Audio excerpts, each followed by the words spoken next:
जय श्री कृष्णा मित्रों, जय श्री कृष्णा, जय श्री कृष्णा।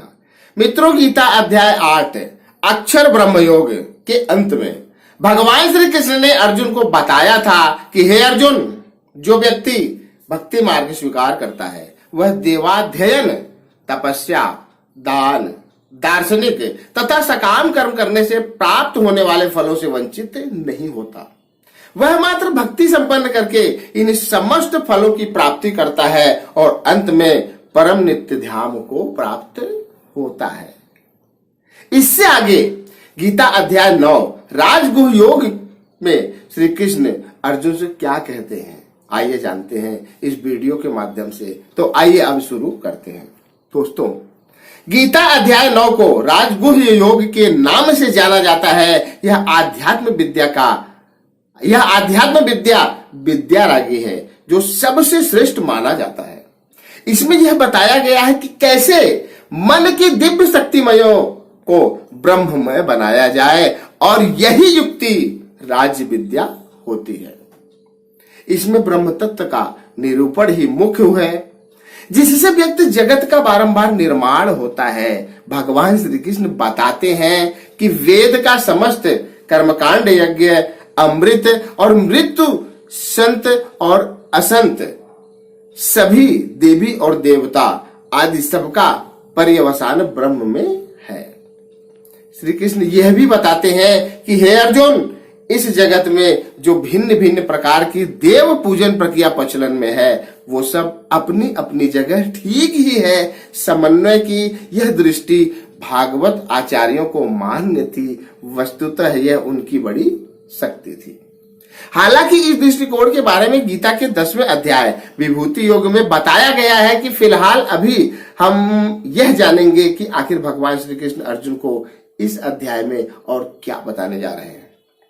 श्री भगवान ने कहा, हे अर्जुन, चूंकि तुम मुझसे कभी ईर्ष्या नहीं करते, इसलिए मैं तुम्हें यह परम गुह ज्ञान तथा अनुभूति बतलाऊंगा, जिसे जानकर तुम संसार के सभी झंझटों से मुक्त हो जाओगे। हे पार्थ, यह ज्ञान सब विद्याओं का राजा है, जो समस्त रहस्यों में सर्वाधिक गोपनीय है। यह परम शुद्ध है और चूंकि यह आत्मा की प्रत्यक्ष अनुभूति कराने वाला है, अतः यह धर्म का सिद्धांत है। यह अविनाशी है और अत्यंत सुख पूर्वक संपन्न किया जाता है। हे परंतप, जो लोग भक्ति में श्रद्धा नहीं रखते वे मुझे प्राप्त नहीं कर पाते, अतः वे इस भौतिक जगत में जन्म मृत्यु के मार्ग पर वापस आते रहते हैं। हे धनंजय, यह संपूर्ण जगत मेरे अव्यक्त रूप द्वारा व्याप्त है। समस्त जीव मुझ में है, किंतु मैं उनमें नहीं हूं। हे कुंती पुत्र, तथापि मेरे द्वारा उत्पन्न सभी वस्तुएं मुझ में स्थिर नहीं रहती। जरा मेरे योग ऐश्वर्य को देखो। यद्यपि मैं समस्त जीवों का पालक हूं और सर्वत्र व्याप्त हूं, लेकिन इस विराट अभिव्यक्ति का अंश नहीं हूं, क्योंकि मैं सृष्टि का कारण स्वरूप हूं। श्री कृष्ण अर्जुन से फिर कहते हैं कि हे अर्जुन, जिस प्रकार सर्वत्र प्रवहमान प्रबल वायु सदैव आकाश में स्थिर रहती है, उसी प्रकार समस्त उत्पन्न प्राणियों को मुझ में स्थित जानो। हे कुंती पुत्र, कल्प का अंत होने पर सभी प्राणी मेरी प्रकृति में प्रवेश करते हैं और अन्य कल्प के आरंभ होने पर मैं उन्हें अपनी शक्ति से पुनः उत्पन्न करता हूं। हाँ दोस्तों, हे पार्थ, श्री कृष्ण अर्जुन से फिर कहते हैं कि हे पार्थ, संपूर्ण विराट जगत मेरे अधीन है। यह मेरी इच्छा से बारंबार स्वतः प्रकट होता है, रहता है और मेरी ही इच्छा से अंत में विनष्ट होता है।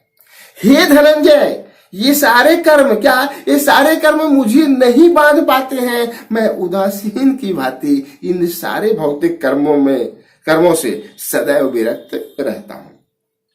हे कुंती पुत्र, यह भौतिक प्रकृति मेरी शक्तियों में से एक है और मेरी अध्यक्षता में कार्य करती है, जिससे सारे चर और अचर प्राणी उत्पन्न होते हैं।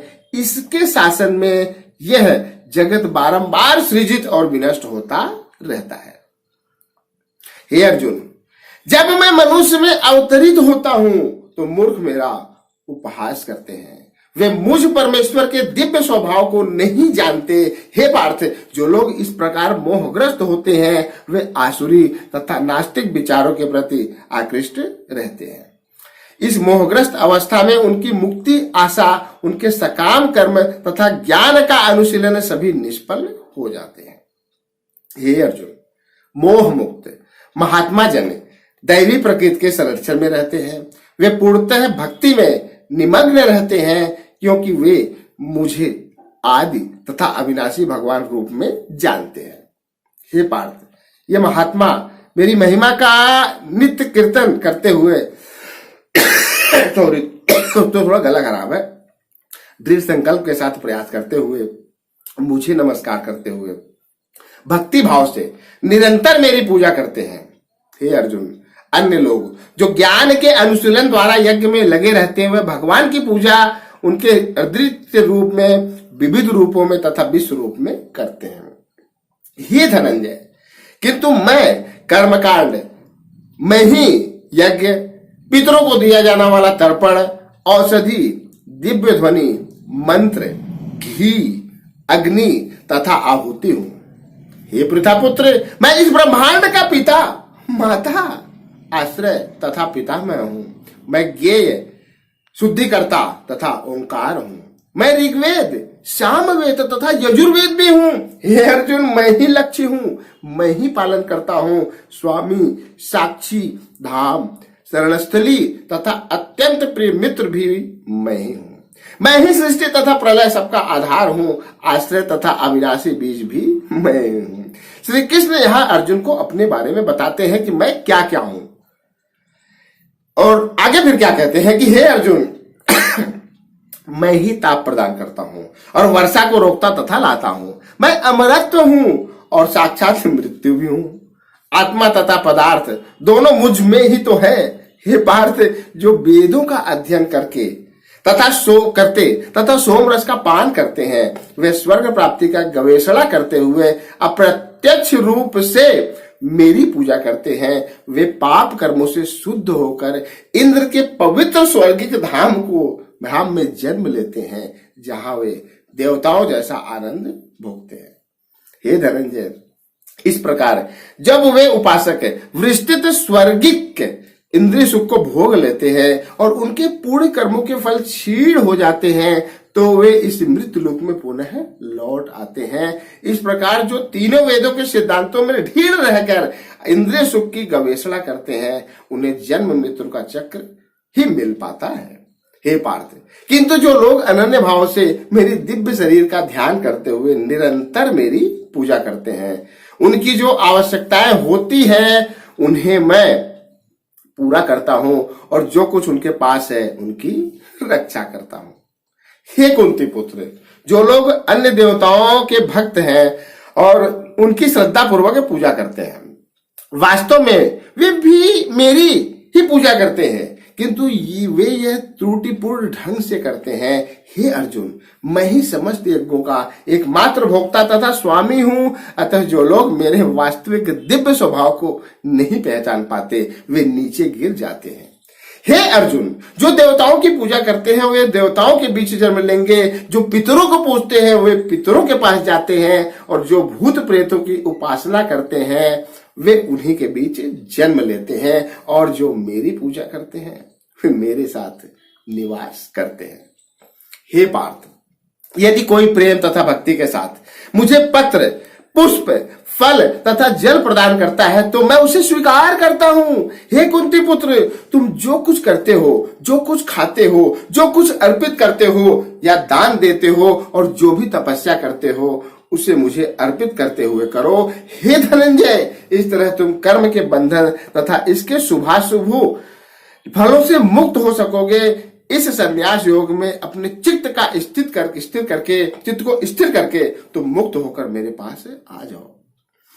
हे अर्जुन, मैं न तो किसी से द्वेष करता हूं न ही किसी के साथ पक्षपात करता हूं। मैं सबों के लिए समभाव हूं, किंतु जो भी भक्ति पूर्वक मेरी सेवा करता है वह मेरा मित्र है, मुझ में स्थिर रहता है और मैं भी उसका मित्र हूं। ये भगवान कहते हैं हाँ दोस्तों, हे पार्थ, यदि कोई जघन्य से जघन्य कर्म करता है किंतु यदि वह भक्ति में रत रहता है तो उसे साधु मानना चाहिए, क्योंकि वह अपने संकल्प में अडिग रहता है।